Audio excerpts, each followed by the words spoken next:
Hello everyone, and thanks for hanging out with me. This is the Volkswagen ID.5 GTX, and I just took a trip with it to Copenhagen, 1300 kilometers. And of course I could use the internal navigation, and it will select the chargers and everything. Since 3.0 this car has ID software 3.1 on it, so the navigation should be even better. The problem is right now with this navigation for selecting chargers on a long route, you can only say with what range you want to arrive at your charger and what range at the destination, and you can select that you want to use WeCharge. It should be WeCharge compatible, all your chargers. The problem is you cannot say I want extreme fast charging, I want at least 4 stalls at every charger that I go, I want prefer Allego or Tesla or whatever. You cannot select this.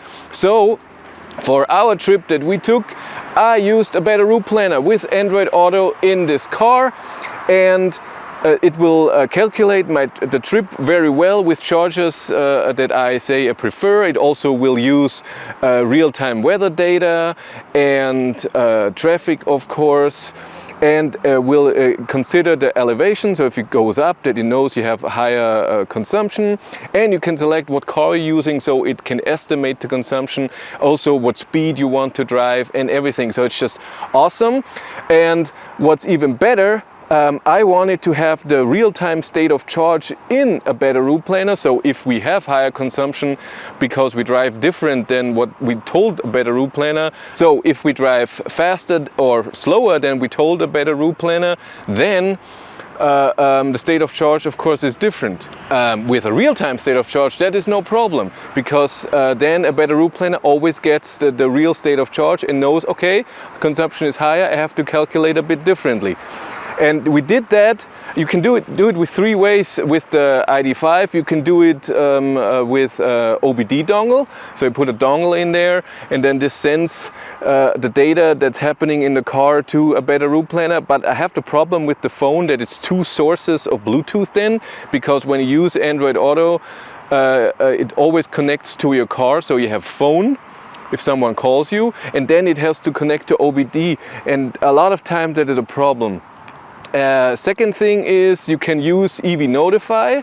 That's an app. The problem is EV Notify has to be open all the time, so the screen of the phone is always on. That's not an option to me.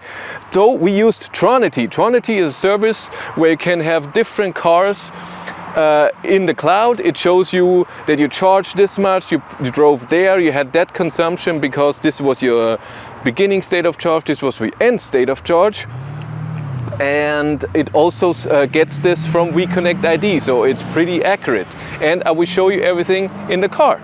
So this is Tronity. It gets the information of the odometer and the range and the state of charge from WeConnect ID, so from my normal Volkswagen app.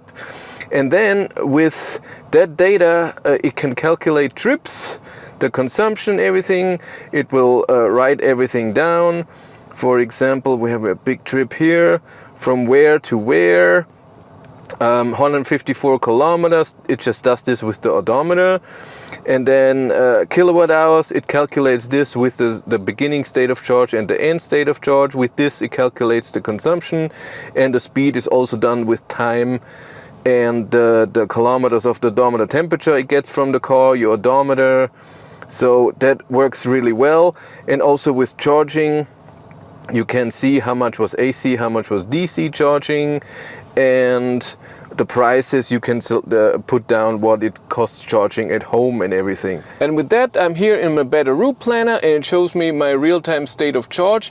I noticed that with 3.1 this sometimes goes away as it has no connection, but it still sometimes gets green, and then the state of charge doesn't change every 2 seconds. So if it's every minute, every 2 minutes, it's fine.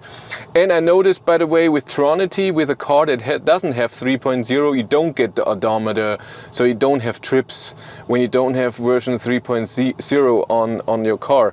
I noticed that because WeConnect doesn't get the odometer then. And if I do a trip, let's say I go to Leipzig, it will calculate the trip. It will show me all the charging stops. Like here, I should charge here for How long is this? I can't even see now. 9 minutes and then 27 minutes here. And if I start driving, it already shows me I will arrive at the first charger with 16%. And it shows me that there are 4 chargers. 2 chargers are occupied and 2 are available for me to charging. And you would also see if one is broken or so. Then it's a different red with some lines. And it all works really nice. And this is just to the charger. You cannot see the full trip. You have a 3D view and you can press that, you can see the whole trip, but it doesn't work in here for whatever reason. You have to do it in the app. Yeah, but we noticed on our trip it worked really amazing, especially the chargers. If they're available or occupied, you can see that so very well. It worked amazing. We could see, okay, there's only 1 charger free, but we're there in half an hour, let's hope. And it really is refreshing, almost not instantly, but I would say in a minute. So it worked really well. We were really happy with that. The route calculation was great, and it changed it when there was a traffic jam or we drove differently and had a different consumption. Then it recalculated, said, hey, I have a different route, and then you press it and then you charge somewhere else. So it worked really well, and Tronity worked really well. It didn't need a special device or anything. For Tronity, I saw when you're a Volkswagen owner, someone told me that it's free for 1 car, but if you need 2 cars or special features, then you have to pay, I think, €499 a month. And I needed 2 cars. We have a Walter and my ID3, and then this car for this trip. But like I said, it worked flawlessly, and since 3.0 you have the odometer in there, and it can calculate all these things and give you data. In 2.3 and 2.4 you don't have the odometer, so you only see charging. How much did you charge? And you can, how much was DC charging, how much was AC charging. It's still already a good info. But that's it for me. Thank you much for watching. Have a great day and take care. Bye.